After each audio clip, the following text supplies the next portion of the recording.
sukli po. Wag na sa'yo na yan. Wala talaga, te. Ano ba sabi ko? Di ba sabi ko sa'yo na baka wala ka pang makain dyan eh. Saan yung charger ko? Hindi ko alam sa'yo. Eh, ano to? Di ba ito yung charger ko?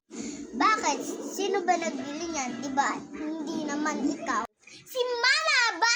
Bakit sa'yo lang ba si Mama? Binili naman sa akin ito ni Mama. Bakit nagpapakilala ka dahil sa charger? Ikaw nga nagpapakilala ka ng peke eh. Wala akong paki sa'yo.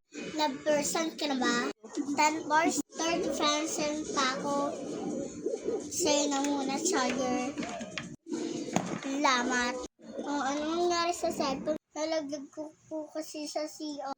Yung kasi back ko din lang sa CR. Hintayin mo ako lang.